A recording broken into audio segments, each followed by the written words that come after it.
നമസ്കാരം, പുതിയ വീഡിയോയിലേക്ക് സ്വാഗതം. ചില കുത്തിത്തിരിപ്പുമായിട്ട് നമ്മുടെ കേരളത്തിലെ ചില മാധ്യമങ്ങൾ രംഗത്ത് വന്നിട്ടുണ്ട്. കഴിഞ്ഞ ദിവസം ഈ ഒന്നാം ഘട്ട വെടിനിർത്തൽ പൂർത്തിയായതിനു ശേഷം ഇസ്രായേലും ഹമാസും തമ്മിലുള്ള ഒരു ചർച്ചയ്ക്കുള്ള ശ്രമമൊക്കെ ഉണ്ടായി. ആ ഒരു ശ്രമത്തെ ഹമാസ് നിരസിക്കുകയാണുണ്ടായത്. ഇസ്രായേലിന് ആഗ്രഹമുണ്ടായിരുന്നു വെടിനിർത്തൽ കരാറിൻ്റെ കൂടെ ഒരു 40 ദിവസത്തെ കൂടി എക്സ്റ്റെൻഡ് ചെയ്യണം എന്നൊരു അഭിപ്രായം അല്ലെങ്കിൽ ഒരു ആഗ്രഹം ഇസ്രായേലിനുണ്ടായിരുന്നു. അതിൻ്റെ കാരണമെന്ന് പറയുന്നത് ഇസ്രായേലിൻ്റെ ബാക്കിയുള്ള ബന്ദികൾ, ഹമാസിൻ്റെ പിടിയിലുള്ള ബന്ദികളെ തിരിച്ച് ഇസ്രായേലിലേക്ക് കൊണ്ടുവരുവാനുള്ള ഒരു ശ്രമത്തിൻ്റെ ഭാഗമായിട്ടായിരുന്നു ഇനി ഒരു 40 ദിവസം കൂടി വെടിനിർത്തൽ എക്സ്റ്റെൻഡ് ചെയ്യാനുള്ള ഇസ്രായേലിൻ്റെ ശ്രമമുണ്ടായത്. പക്ഷേ ഇതിനോട് ഹമാസ് അനുകൂലമായിട്ട് പ്രതികരിച്ചില്ല. അവർക്ക് വെടിനിർത്തലൊന്നും വേണ്ട, യുദ്ധം മതി എന്ന ചിന്തയായിരുന്നു. പ്രത്യേകിച്ച് ഇപ്പോൾ ഈ റംസാൻ്റെ ഒക്കെ നോമ്പ് നടക്കുന്ന സമയമായതുകൊണ്ട്, ഇസ്രായേലിലാണെങ്കിൽ പെസഹ കാലമായതുകൊണ്ട് ക്രൈസ്തവരും യഹൂദരും മുസ്ലിംസും ഒരുപോലെ നോമ്പും അല്ലെങ്കിൽ ഈ പ്രധാനപ്പെട്ട ആചാരങ്ങളിലേക്ക് പോകുന്ന ഈ ദിവസങ്ങളിൽ ഒരു വെടിനിർത്തൽ ആവശ്യമെന്ന് ഇസ്രായേൽ പറഞ്ഞപ്പോൾ അതും ഹമാസ് തള്ളിക്കളഞ്ഞു. പ്രിയപ്പെട്ടവരെ, നമുക്കറിയാം മാർച്ച് 1-നാണ് ഒന്നാം ഘട്ട വെടിനിർത്തൽ അവസാനിച്ചത്. എല്ലാവർക്കും പേടിയുണ്ടായിരുന്നു.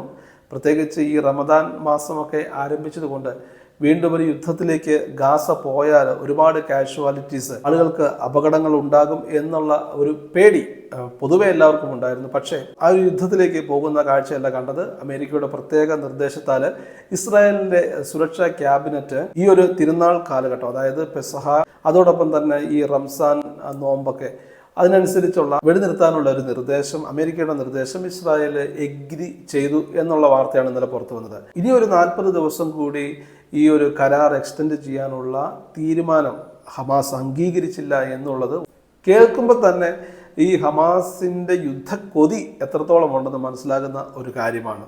നമുക്കറിയാം, കഴിഞ്ഞ ദിവസം ഇസ്രായേൽ ഒരു പണി ചെയ്തു.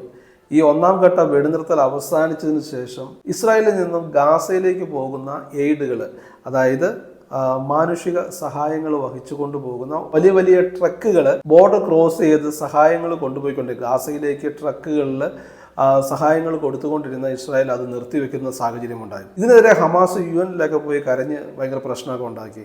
ഗാസയിലെ ആളുകൾ പട്ടിണിയാണ്, അതാണ് ഇതാണ്, കോടയാണ് മാടയാണെന്നൊക്കെ വെച്ചിട്ട് ഗാസയിലേക്ക് എയ്ഡുകൾ കയറ്റിവിടുന്നത്. കഴിഞ്ഞ മാസങ്ങളിൽ വെടിനിർത്തിയ ദിവസങ്ങളിൽ ഇസ്രായേൽ ഗാസയിലേക്ക് കടത്തിവിട്ടത് 4200ഓളം ട്രക്കുകളാണ്. ബില്യൺ കണക്ക് ടണ്ണ് എയ്ഡുകൾ, അല്ലെങ്കിൽ അവർക്ക് കഴിക്കാനുള്ള ഭക്ഷണങ്ങൾ, മെഡിസിൻസ്, മറ്റ് കാര്യങ്ങളെല്ലാം ഇസ്രായേൽ കൊടുത്തു വിട്ടിരുന്നു.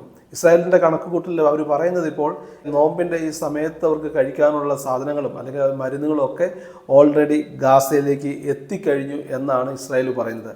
എന്തായാലും ഹമാസ് ഈ ഗാസയിലെ ജനങ്ങൾക്ക് വേണ്ടി കൊടുക്കുന്ന സാധനങ്ങളൊക്കെ കൈപ്പറ്റി അത് അവരെ നിന്ന് പിടിച്ചു പറിച്ച് അല്ലെങ്കിൽ അവർക്ക് കൊടുക്കാതെ അവർ സ്വന്തമാക്കി വെച്ച് വൻ വിലയ്ക്ക് പാവങ്ങൾക്ക് കൊടുക്കുന്ന ഒരു കാഴ്ചയാണ് മുൻപും കണ്ടുകൊണ്ടിരുന്നത്.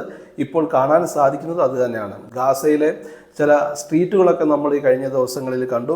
വളരെ ദയനീയമായി തോന്നിക്കുന്ന സ്ട്രീറ്റുകൾ, അല്ലെങ്കിൽ അവർ ഈ നോമ്പുമായിട്ട് ബന്ധപ്പെട്ട് അവർ പർച്ചേസ് ചെയ്യാനൊക്കെ പോകുന്ന കാഴ്ചകൾ ഏതൊരു മനുഷ്യൻ്റെയും ഹൃദയത്തെ പിടിച്ചുലയ്ക്കുന്ന കാഴ്ച തന്നെയാണ്. നമുക്ക് ഒരുപാട് വിഷമം, അല്ലെങ്കിൽ അത് കാണുമ്പോൾ ഒരുപാട് സങ്കടമുണ്ട്. പക്ഷേ അവിടുത്തെ ഹമാസ് തീവ്രവാദികളാണ് അതിന് ഉത്തരവാദികൾ. അവർ ആ ജനത്തെ വെറുതെ വിട്ടാൽ തീരാവുന്ന പ്രശ്നമേ അവിടെയുള്ളൂ. എന്തായാലും 59 ഇസ്രായേൽ ബന്ദികൾ ഇപ്പോഴും ഹമാസിൻ്റെ പിടിയിലുണ്ട്. കുറേ പേര് മരണപ്പെട്ടു. അവരെ എല്ലാവരെയും, മരണപ്പെട്ടവരുടെ ബോഡിയും അതോടൊപ്പം തന്നെ ജീവനോടുള്ള എല്ലാ ഇസ്രായേൽ ബന്ദികളെയും തിരിച്ച് എത്തിക്കുന്നത് വരെ ഈ ഉപരോധമൊക്കെ നീക്കാൻ ഒറ്റ വഴിയേ ഉള്ളൂ. ഹമാസിനോട് ഇസ്രായേൽ പറഞ്ഞതാണ്, നിങ്ങൾ ഒന്നുകിൽ എക്സ്റ്റെൻഡ് ചെയ്യുക, വെടിനിർത്തൽ എക്സ്റ്റെൻഡ് ചെയ്യുക, അതിനുശേഷം ബന്ദികളെ മുഴുവൻ തിരിച്ചയക്കുക. ഒരു ഉപരോധം ഉണ്ടാകത്തില്ല. എല്ലാ സാധനങ്ങളും കയറ്റിവിടും, അവരുടെ അവകാശങ്ങൾ സാധിച്ചു കൊടുക്കും. ഇസ്രായേലാണ് വെള്ളം കൊടുക്കുന്നത്, ഇപ്പോൾ കൊടുക്കുന്ന കറണ്ട് പോലും ഇസ്രായേലാണ് കൊടുക്കുന്നത്. പിന്നെ ഈ എയ്ഡുകളും കൊടുക്കുന്നുണ്ട്. നേരത്തെ പറഞ്ഞതുപോലെ കഴിഞ്ഞ വെടിനിർത്തൽ സമയത്ത് 4200ഓളം ട്രക്കുകളാണ് ബില്യൺ കണക്കിന് ടൺസ് സാധനങ്ങൾ, മരുന്നുകൾ അവിടേക്ക് പോയത്. അപ്പോൾ നമ്മളതൊന്നും കണ്ടില്ലെന്ന് നടിക്കാൻ പാടില്ല. ഇവിടുത്തെ കുറച്ച് മാധ്യമങ്ങൾ കുത്തിത്തിരിപ്പുമായിട്ട് വരുന്നെങ്കിലും സത്യം അറിയണമെങ്കിൽ റോയിട്ടേഴ്സോ അല്ലെങ്കിൽ CNN-ഓ ജെറുസലേം പോസ്റ്റോ ന്യൂയോർക്ക് ടൈംസ് പോലുള്ള അന്താരാഷ്ട്ര മാധ്യമങ്ങളൊക്കെ പോയി ഒന്ന് വായിക്കുന്നതും കാണുന്നതൊക്കെ എല്ലാവർക്കും നല്ലതാണ്. എന്തായാലും ഹമാസ് വിചാരിച്ച തീരാവുന്ന പ്രശ്നമേ ഉള്ളൂ. സമാധാനം ഗാസയിൽ അല്ലെങ്കിൽ പശ്ചിമേഷ്യയിൽ സമാധാനം കൊണ്ടുവരണമെങ്കിൽ ഹമാസ് വിചാരിച്ചാൽ നടക്കാവുന്ന കാര്യമേ ഉള്ളൂ. അതിനൊപ്പം പറയാനുള്ള മറ്റൊരു വിശേഷം എന്ന് പറയുന്നത്, കഴിഞ്ഞ ദിവസം നമ്മളൊരു വീഡിയോ ചെയ്തിരുന്നു ഏലി ഷറാബിയെ കുറിച്ച്. അതായത് ഹമാസിന്റെ പിടിയിൽ നിന്ന് മോചിപ്പിക്കപ്പെട്ട് പുറത്തു വന്ന ഒരു ഇസ്രായേൽ ബന്ദിയെക്കുറിച്ചുള്ള വാർത്ത നമ്മൾ പുറത്തുവിട്ടിരുന്നു. അദ്ദേഹത്തിന്റെ അവസ്ഥ വളരെ ശോചനീയമായിരുന്നു. അദ്ദേഹത്തിന്റെ ഇന്റർവ്യൂ കെഷത്ത് 12 എന്ന് പറയുന്ന ഇസ്രായേലി ചാനൽ സംപ്രേഷണം ചെയ്തത് ഡൊണാൾഡ് ട്രംപ് കണ്ടിരുന്നു. അദ്ദേഹം ഏലി ഷറാബിയെ അമേരിക്കയിലേക്ക് വിളിച്ചിരിക്കുകയാണ്. ഇന്നാണ് ആ കൂടിക്കാഴ്ച നടക്കുന്നത്. അപ്പോൾ പുതിയ വിശേഷങ്ങളുമായിട്ട് നാളെ വീണ്ടും കാണാം. എല്ലാവർക്കും നന്മകൾ നേരുന്നു. നന്ദി, നമസ്കാരം, ജയ് ഹിന്ദ്.